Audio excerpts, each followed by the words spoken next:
Top quality और consistent performance के लिए सिर्फ सिल्वर पंप नाम याद रखना। કોંગ્રેસે એકલા હાથે લડવાનો નિર્ણય કર્યો છે, કેટલી તૈયારી?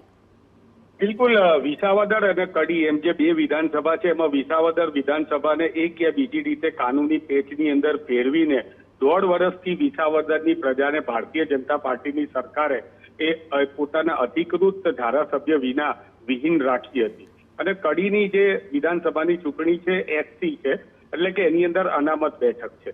આ બંને બેઠકની અંદર અમારા કાર્યકર્તાઓ સુસજ્જ છે। ખાસ કરીને અહીંયા ગુજરાતની અંદર જે ભારતીય રાષ્ટ્રીય કોંગ્રેસનું અધિવેશન અને CWCની સફળતાપૂર્વક બેઠક સંપન્ન થઈ અને એના પછી જે કાર્યકર્તાઓમાં નવો જોમ અને ચુસ્તા અને ઉત્સાહ આવ્યો છે એ ઉત્સાહ એક અનેરો ઉત્સાહ છે। અમે બંને બેઠકો ઉપર જે એના બૂથ છે એના બૂથ વાઇઝ અમે અમારું ઇલેક્શનનું માઇક્રો મેનેજમેન્ટ કરી દીધેલું છે।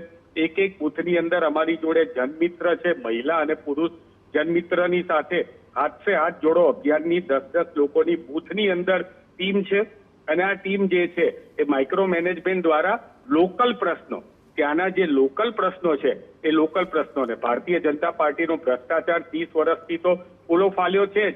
ખાવડ આ બચુભાઈ ખાવડ હોય કે બાકીના લોકોના મંત્રીઓના પુત્ર ભ્રષ્ટાચાર તો કરે જ છે, પરંતુ એ મુદ્દાની સાથે સાથે ત્યાંના લોકલ ભ્રષ્ટાચારના મુદ્દાઓ જે છે એ અમે જેવી રીતે કડીની અંદર જોઈએ, કલોલમાં જોઈએ તો ત્યાં એક એમની નગરપાલિકા જોડે એક એમ્બ્યુલન્સ સુદ્ધા નથી। માણસનું મોત થાય છે।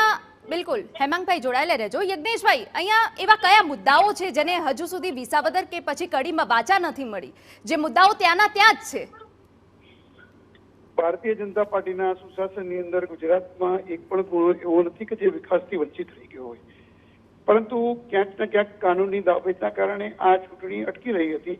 એ ચૂંટણી પરિપૂર્ણ થશે અને ભારતીય જનતા પાર્ટીના ઉમેદવાર વિજયી થશે એવો ભારતીય જનતા પાર્ટીના કાર્યકર્તાઓથી માંડીને નેતૃત્વને સંપૂર્ણ વિશ્વાસ છે, કારણ કે પ્રજાની પર એટલો ભરોસો છે ભારતીય જનતા પાર્ટીને કે જે પ્રજાએ આજે ગુજરાતની અંદર 156 સીટો આપી અને ભારતીય જનતા પાર્ટીને 30 વર્ષ બાદ પણ ફરીથી નેતૃત્વ કરવાનો મોકો આપ્યો છે અને દેશની અંદર પણ દેશની જનતાએ સતત 3 ટર્મ સુધી ભારતીય જનતા પાર્ટીને આદરણીય નરેન્દ્રભાઈ મોદીના નેતૃત્વની અંદર પસંદ કરી છે અને એના કારણે જ અમને પૂર્ણ વિશ્વાસ છે કે ભારતીય જનતા પાર્ટી આ બંને સીટો જીતશે અને બીજી સીટની જ્યાં સુધી વાત છે તો કડીની સીટ તો ભારતીય જનતા પાર્ટીના કરશનભાઈ એ સારા ધારાસભ્ય હતા અને કોંગ્રેસ હોય કે કોઈ પણ પક્ષ હોય એ કરશનભાઈ માટે ક્યારે પણ કોઈ એવું ન કહી શકે કે આ ધારાસભ્ય એ પ્રજાહિતના કાર્યો નહોતા કરતા।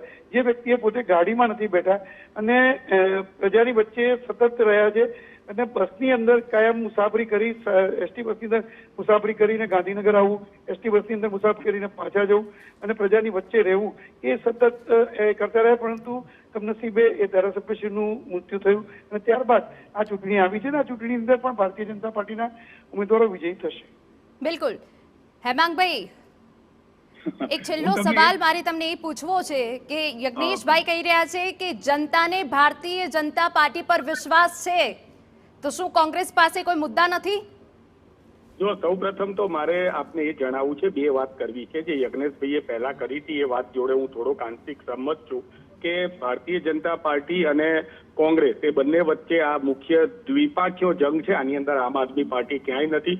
ભૂતકાળમાં આમ આદમી પાર્ટીનો ઉપયોગ જે પ્રમાણે ભારતીય જનતા પાર્ટીએ વોટ કાપવા માટે કર્યો હતો, હવે એવો પ્રસંગ આવ્યો છે કે જેની અંદર આમ આદમી પાર્ટીને સ્થાનિક સ્વરાજના ઇલેક્શનમાં નોટા કરતા પણ ઓછા વોટ મળેલા છે, એટલે આમ આદમી પાર્ટીને કોઈ ગંભીરતાથી લેતું નથી, પહેલી વસ્તુ। અને બીજી વસ્તુ, મુદ્દાઓ જે છે અમારી પાસે સમગ્ર દેશના મુદ્દાઓ છે અને ખાસ કરીને ગુજરાતની અંદર જે ભારતીય જનતા પાર્ટીએ કરેલો ભ્રષ્ટાચાર છે, દલિતો ઉપર થયેલો અત્યાચાર છે અને ખાસ હમણાં જ યજ્ઞેશભાઈએ કીધું કે અમારા ધારાસભ્ય બહુ સરસ હતા અને એ મૃત્યુ પામ્યા અને એ એસટી બસમાં મુસાફરી કરતા હતા, તો આવા ઈમાનદાર ધારાસભ્યને શા માટે તમે મંત્રી પદથી વંચિત રાખ્યા અને બચુભાઈ ખાવડ જેવાને તમે મંત્રી પદ આપ્યું? એટલે દલિતોને વિરોધી આ સરકાર છે અને એ સરકાર મંત્રી પદને લઈને અહીંયા સવાલો ઉભા થઈ રહ્યા છે, શું કહેશો આપ?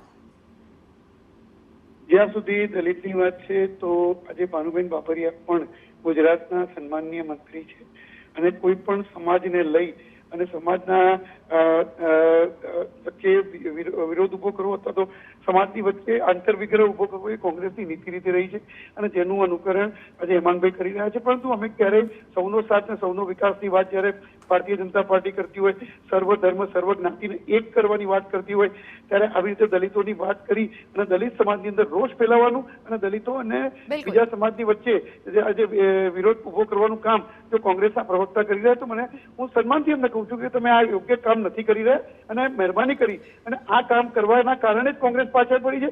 હું હેમંતભાઈને પણ વિનંતી કરું છું કે તમે તમારી કોંગ્રેસની બિલકુલ, નીતિની વાત કરો કે તમે કોંગ્રેસ શું કરવા માંગે છે, કોંગ્રેસ ક્યાં શું કરવા માંગે છે. ભારતીય જનતા પાર્ટીએ શું કર્યું છે ને એ તો પ્રજાએ જોયું છે ને, એટલે જ પ્રજા ભારતીય જનતા પાર્ટીને મત આપે છે.